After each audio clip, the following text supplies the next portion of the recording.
नमस्कार, दिन भर की बड़ी खबरों में आपका स्वागत है। मैं हूं आपके साथ आस्था श्रीवास्तव। इस बुलेटिन में आज बात होगी लखीमपुर खीरी को लेकर योगी सरकार पर सुप्रीम कोर्ट के सख्त सवालों की, यूपी सरकार पर बढ़ते राजनीतिक दबाव की, जानेंगे कहां घटी लखीमपुर खीरी जैसी दूसरी घटना, बीजेपी से क्यों नाराज हुए वरुण गांधी, बात करेंगे पंजाब कांग्रेस में मिटती तल्खियों की, बंगाल जीतने के बाद दिल्ली को लेकर ममता बनर्जी के नए प्लान की, और बुलेटिन के आखिर में बात संघ के गढ़ में कांग्रेस की बड़ी सेंध की। लेकिन तमाम बड़ी खबरों से पहले एक नजर सुर्खियों पर। कोरोना गाइडलाइन को लेकर सख्त हुआ रेलवे प्रशासन। ट्रेन या स्टेशन पर बगैर मास्क घूमने पर 500 रुपए का जुर्माना लगाएगी रेलवे। गाइडलाइन का करना होगा पालन। पश्चिम बंगाल में टीएमसी ने ली राहत की सांस। भवानीपुर से विधानसभा उपचुनाव जीतने के बाद ममता बनर्जी ने ली विधायक पद की शपथ। राज्यपाल जगदीप धनखड़ ने ममता को दिलाई शपथ। तंजानिया के उपन्यासकार अब्दुल रज़ाक गुरनाह को मिला साहित्य का नोबेल पुरस्कार। उपनिवेशवाद के प्रभावों और संस्कृतियों व महाद्वीपों के बीच की खाई का अपने उपन्यासों में अब्दुल रज़ाक गुरनाह ने किया वर्णन। अब्दुल रज़ाक के 10 उपन्यास और कई लघु कथाएं अब तक हो चुकी हैं प्रकाशित। शेयर बाजार में आई तेजी। 488 अंकों की तेजी के साथ 59,678 पर पहुंचा सेंसेक्स। निफ्टी में आई 144 अंकों की तेजी। 17,790 पर पहुंचा निफ्टी। सुर्खियों के बाद अब बात करेंगे आज की सबसे बड़ी खबर की। उत्तर प्रदेश के लखीमपुर खीरी में प्रदर्शनकारी किसानों को केंद्रीय मंत्री के बेटे की कार से कुचलने का मामला पूरे देश में सुर्खियों में छाया है और आज सुप्रीम कोर्ट ने भी इस मामले पर सुनवाई शुरू की। इस दौरान कोर्ट ने योगी सरकार की जमकर खबर ली। कोर्ट के सवालों का जवाब सरकार के वकील के पास नहीं था, इसलिए कोर्ट ने सभी सवालों के जवाब देने के लिए शुक्रवार तक का समय दिया। लखीमपुर खीरी मामले में बुरी तरह से फंसी योगी सरकार अब अदालत में भी फंसती दिख रही है। सुप्रीम कोर्ट ने इस मामले में सुनवाई के दौरान सरकार पर सख्त टिप्पणी करते हुए यूपी की अतिरिक्त महाधिवक्ता गरिमा प्रसाद से कहा कि शिकायत ये है कि आप मामले की ठीक से जांच नहीं कर रहे हैं। मामले को लेकर मुख्य न्यायाधीश NB रमन की अध्यक्षता वाली पीठ ने यूपी सरकार से कई सवाल पूछे। कोर्ट ने कहा कि घटना को हुए 4 दिन का समय बीत चुका है।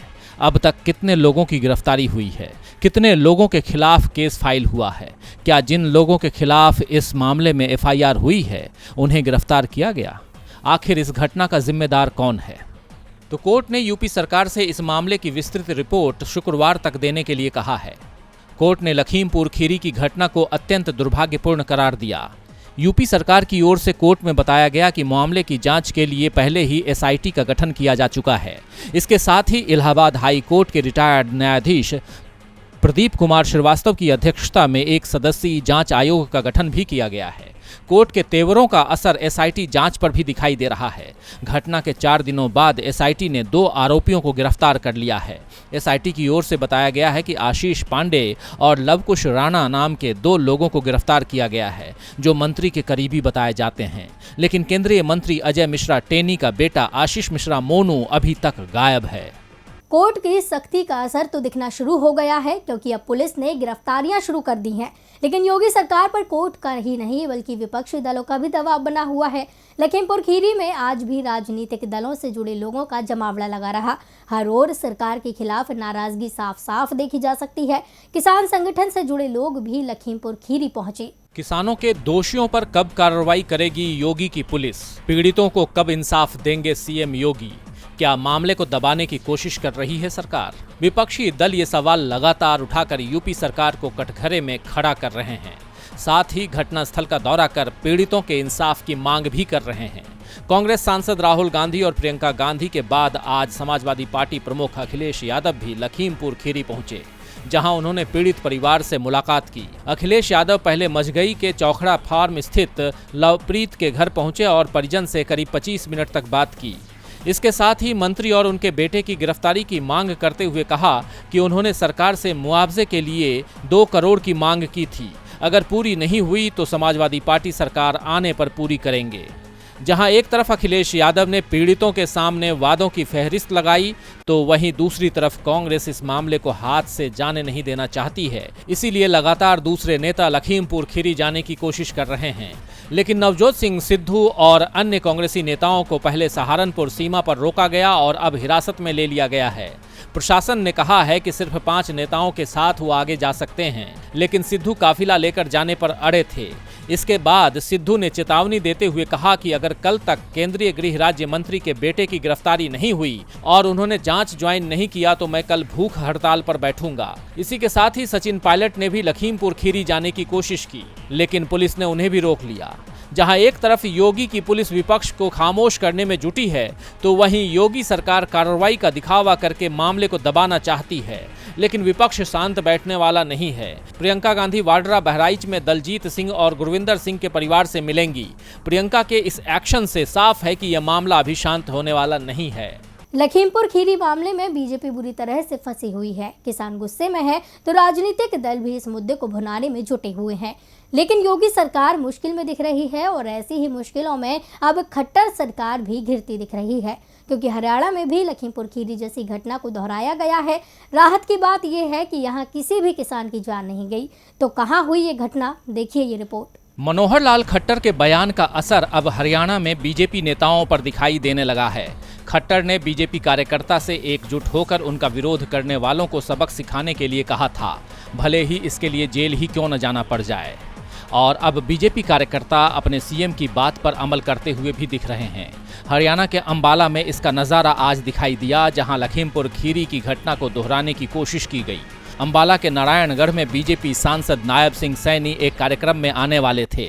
जैसे ही इसकी खबर किसानों को हुई, वो उन्हें काले झंडे दिखाने की तैयारी में जुट गए। बीजेपी सांसद का काफिला जैसे ही निकला, किसान अपना विरोध दर्ज कराने लगे, लेकिन किसानों की ये कोशिश उनकी जान पर ही भारी पड़ती दिखी, क्योंकि सांसद के काफिले की गाड़ी ने किसान को ही टक्कर मार दी। टक्कर लगने से किसान भवनप्रीत सिंह को तुरंत ही अस्पताल ले जाया गया। घटना को लेकर किसानों में बेहद गुस्सा देखा जा रहा है और भारी संख्या में किसान मौके पर पहुंच गए हैं। किसानों का आरोप है कि सांसद के इशारे पर यह सब कुछ हुआ है। बीजेपी नेता की कोशिश किसान की जान लेने की थी। किसानों का दावा है कि जिस गाड़ी ने किसान को टक्कर मारी, वो बीजेपी सांसद के नाम पर ही रजिस्टर्ड है। घटना के बाद किसानों ने नारायणगढ़ थाने में सांसद नायब सिंह सैनी और उनके ड्राइवर राजीव के खिलाफ शिकायत कर दी है। भारतीय किसान यूनियन चरहुनी गुट ने शिकायत में बताया है कि किसान कृषि कानूनों के विरोध में प्रदर्शन कर रहे थे। उसी समय सांसद के काफिले की गाड़ी ने किसानों की जान लेने की नीयत से किसानों को टक्कर मार दी। किसानों ने कहा है कि इस मामले में पुलिस ने 10 अक्टूबर तक कार्रवाई नहीं की तो थाने का घेराव किया जाएगा। यूपी, हरियाणा, पंजाब हर जगह बीजेपी मुश्किल में दिख रही है और बीजेपी की ये मुश्किल उसके नेता भी बढ़ा रही हैं। किसानों के पक्ष में बीजेपी के नेता भी खुलकर बोल रहे हैं। खास तौर पर वरुण गांधी पिछले कुछ दिनों से किसानों की मांग पूरी ताकत से उठा रही हैं और इसलिए अब बीजेपी ने उन्हें किनारे लगाने की कोशिशें शुरू कर दी हैं। पीलीभीत से बीजेपी सांसद वरुण गांधी और सुल्तानपुर से बीजेपी सांसद मेनका गांधी दोनों को ही बीजेपी की राष्ट्रीय कार्यकारिणी से बाहर का रास्ता दिखा दिया गया है। वरुण गांधी के बागी तेवरों को देखते हुए उन्हें बाहर करने की तैयारी में भाजपा पहले से थी, लेकिन वरुण के बयानों की सजा उनकी मां मेनका गांधी को भी दी गई। मेनका को भी बीजेपी की राष्ट्रीय कार्यकारिणी से बाहर कर दिया गया है। वरुण गांधी पिछले कुछ समय से किसान के पक्ष में बयान दे रही है। कृषि कानून का मामला हो या गन्ना किसानों को एमएसपी का, वरुण केंद्र और यूपी सरकार पर लगातार सवाल उठाते रहे हैं। वरुण के तेवरों के बाद से ही ये साफ हो गया है कि अब वो ज्यादा समय तक बीजेपी में नहीं रहेंगे।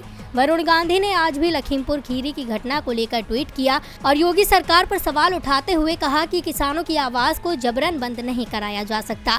संकेत साफ है कि वरुण अब पार्टी छोड़ने का मन बना चुकी हैं। इस बीच राहुल और प्रियंका से भी वरुण की नजदीकियां बनी हुई है और दावा किया जा रहा है कि वो बीजेपी छोड़ कांग्रेस में जा सकती हैं। दरअसल 5 राज्यों के विधानसभा चुनावों से पहले आज बीजेपी राष्ट्रीय कार्यकारिणी का ऐलान किया गया, जिसमें 80 सदस्य शामिल हैं। इस सूची में प्रधानमंत्री नरेंद्र मोदी, केंद्रीय गृह मंत्री अमित शाह और मुरली मनोहर जोशी, लाल कृष्ण आडवाणी के अलावा ज्योतिरादित्य सिंधिया का नाम भी शामिल किया गया है। बीजेपी महासचिव अरुण सिंह ने बताया है कि 80 कार्यकारिणी सदस्यों के अलावा 50 विशेष आमंत्रित सदस्य और 179 स्थायी आमंत्रित सदस्य भी होंगे, जिनमें मुख्यमंत्री, उप मुख्यमंत्री, विधायक दल के नेता, पूर्व उप मुख्यमंत्री, राष्ट्रीय प्रवक्ता, राष्ट्रीय मोर्चा अध्यक्ष, प्रदेश प्रभारी, सह प्रभारी, प्रदेश अध्यक्ष, प्रदेश महामंत्री संगठन और संगठन शामिल है। बीजेपी जहां अपने सांसद वरुण गांधी और उनकी मां मेनका गांधी को किनारे लगाने की कोशिश कर रही है, जिससे पार्टी में तल्खियां बढ़ रही हैं, तो दूसरी ओर कांग्रेस में तल्खियां कम होती दिख रही हैं। पंजाब में कांग्रेस अध्यक्ष पद से इस्तीफा देने वाले सिद्धू के तेवर अब नरम पड़ गए हैं। ऐसे में सिद्धू के हाथ ही कांग्रेस की कमान बनी रह सकती है। पंजाब में चुनाव 4 महीने में ही होने हैं और चुनावों से पहले कांग्रेस में कलह मची हुई है। इस बीच लखीमपुर खीरी की घटना ने जरूर पार्टी को एकजुट होने का मौका दिया, लेकिन पार्टी के अंदर नवजोत सिंह सिद्धू के इस्तीफे को लेकर चल रही मुश्किलें बनी हुई थी। लेकिन अब दावा किया जा रहा है कि सिद्धू के इस्तीफे का मामला सुलझा लिया गया है। दरअसल पंजाब विधानसभा चुनावों के लिए कांग्रेस ने अमरिंदर की जगह नवजोत सिंह सिद्धू पर दांव लगाया था। सिद्धू को पंजाब कांग्रेस का प्रधान बनाया गया और बाद में कैप्टन को सीएम पद से हटने के लिए मजबूर कर दिया गया। सिद्धू की पसंद चरणजीत सिंह चन्नी पंजाब के सीएम बने, लेकिन चन्नी से भी सिद्धू 4 दिन में ही नाराज हो गए। पार्टी पर दबाव बनाने के लिए सिद्धू ने इस्तीफे का दांव भी चल दिया, लेकिन ये दांव सिद्धू के ऊपर ही भारी पड़ गया। पार्टी हाईकमान तो इससे इतना नाराज हुआ कि सिद्धू से बात तक नहीं की और पूरा मामला राज्य के नेताओं पर छोड़ दिया। यहाँ तक कि पंजाब कांग्रेस प्रभारी हरीश रावत को इस मामले से दूर रखा गया। सिद्धू को अल्टीमेटम दे दिया गया कि यदि उन्होंने इस्तीफा वापस नहीं लिया तो पार्टी पंजाब में नया अध्यक्ष चुन लेगी। कांग्रेस हाईकमान जहां सख्ती दिखा रहा था, तो वहीं प्रदेश के नेता लगातार सिद्धू के संपर्क में थे। सीएम चरणजीत सिंह चन्नी ने भी सिद्धू से मुलाकात की और सिद्धू के करीबी परगट सिंह को ही सिद्धू को मनाने की जिम्मेदारी सौंप दी। कांग्रेस की ये रणनीति काम भी कर गई, क्योंकि परगट सिंह सिद्धू को मनाने में कामयाब हो गए हैं। सिद्धू ने इस्तीफा वापस लेने की बात भले ही नहीं कही हो, लेकिन पार्टी हाईकमान के साथ उनका समझौता हो चुका है। जल्द ही इसकी आधिकारिक घोषणा भी कर दी जाएगी। सिद्धू के नरम पड़ने के पीछे सबसे बड़ा कारण कांग्रेस के अंदर चलने का तेजी से बढ़ता कद माना जा रहा है। जिस तरह से राहुल गांधी लखीमपुर खीरी में चन्नी को अपने साथ ले गए, उससे सिद्धू साफ साफ दबाव में दिख रहे थे। इसके बाद से ही सिद्धू ने अपनी सक्रियता बढ़ा दी। अगर वो ऐसा नहीं करते तो उन्हें साइडलाइन किया जा सकता है। पार्टी हाईकमान इसके संकेत भी दे चुका था। पार्टी से समझौता होने के बाद अब सिद्धू प्रदेश में कांग्रेस को मजबूत करने की कोशिश में जुट गए हैं। लखीमपुर खीरी मामले में अब तक पार्टी सिद्धू को दूर रख रही थी, लेकिन अब सिद्धू को ही इसकी बागडोर सौंपने की तैयारी है। पंजाब से लखीमपुर खीरी के लिए जो काफिला निकाला जा रहा है, उसका नेतृत्व भी सिद्धू कर रहे हैं। पहले ये परगट सिंह के नेतृत्व में निकलने वाला था। सिद्धू का मुद्दा हल होने के साथ ही रजिया सुल्ताना का इस्तीफा भी खारिज किया जा सकता है, क्योंकि सिद्धू के समर्थन में रजिया सुल्ताना ने भी कैबिनेट मंत्री पद से इस्तीफा दिया था। नवजोत सिंह सिद्धू एक बार फिर मैदान में कूद चुके हैं। आज उनका लखीमपुर कूच साफ संकेत दे रहा है कि सिद्धू के निशाने पर पंजाब विधानसभा चुनाव हैं, जहां 5 साल से सत्ता कांग्रेस के पास ही है। कांग्रेस की कोशिश बीजेपी से दिल्ली की सत्ता वापस लेने की है, लेकिन दिल्ली पर नजरें एक और दल की लगी हुई हैं। पहले पश्चिम बंगाल के विधानसभा चुनाव और फिर भवानीपुर उपचुनाव, दोनों में ही ममता बनर्जी ने बीजेपी को कड़ी शिकस्त दी और अब अपनी पार्टी का विस्तार कर बाकी राज्यों की होने वाली चुनावों में भी अधिकांश में उतरकर बीजेपी को मात देने का इरादा ममता का है।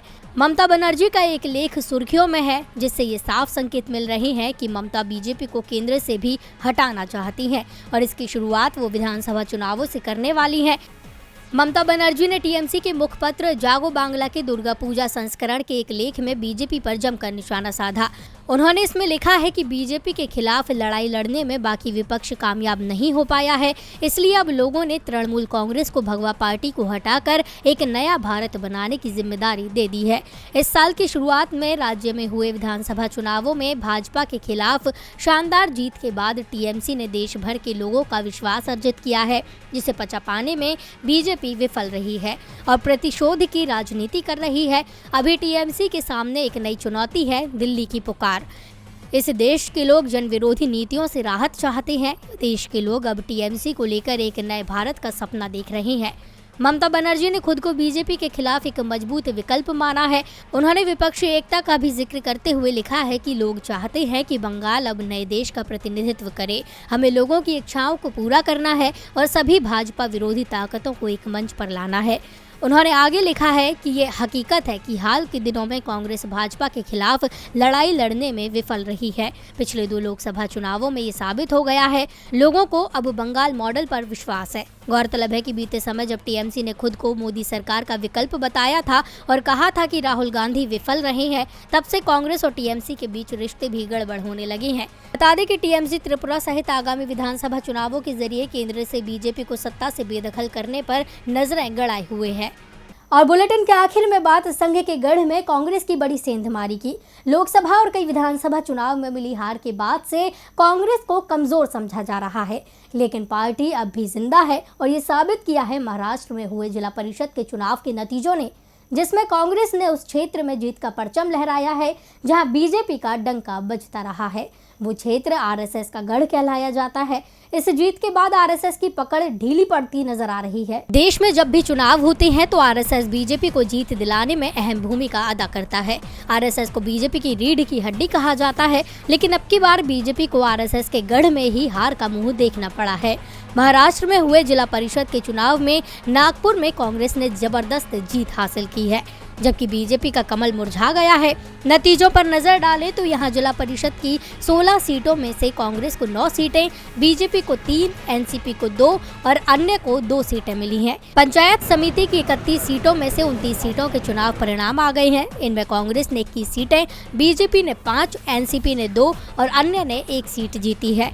तो वहीं नागपुर के साथ साथ पालघर में भी बीजेपी को शिकस्त मिली है। पालघर जिला परिषद की 15 सीटों में से शिवसेना ने सबसे ज्यादा 5 सीटें, बीजेपी और एनसीपी ने 4-4 सीटों पर विजय हासिल की है। 2 सीटें अन्य के कोटे में आई हैं। नंदुरबार जिला परिषद के उपचुनाव में भी बीजेपी को हार का सामना करना पड़ा है। यहाँ से उसे 3 सीटों का नुकसान हुआ। कुल 11 सीटों पर हुए उपचुनाव में बीजेपी ने 4, शिवसेना और कांग्रेस ने 3-3, एनसीपी ने 1 सीट पर जीत हासिल की। यहाँ महाविकास अघाड़ी की सत्ता स्थापित हो सकती है। वाशिम जिला परिषद की 14 सीटों में से सबसे ज्यादा 4 सीटों पर कांग्रेस, एनसीपी ने 3, बीजेपी ने 2, शिवसेना ने 1 सीट पर जीत हासिल की है। 4 सीटें अन्य के खाते में गई हैं। हालांकि कई क्षेत्रों में बीजेपी की हार होने के बावजूद जिला परिषद के चुनाव में बीजेपी पहले नंबर पर रही। वहीं पंचायत समितियों के चुनाव में कांग्रेस नंबर 1 रही, लेकिन नागपुर में मिली हार ने बीजेपी के जीत के रंग को फीका कर दिया है। अब सवाल उठता है कि क्या आरएसएस भी बीजेपी को जीत दिलाने में फेल हो गया? तो आज इस बुलेटिन में बस इतना ही। देखते रहिए डीवी लाइव। नमस्कार।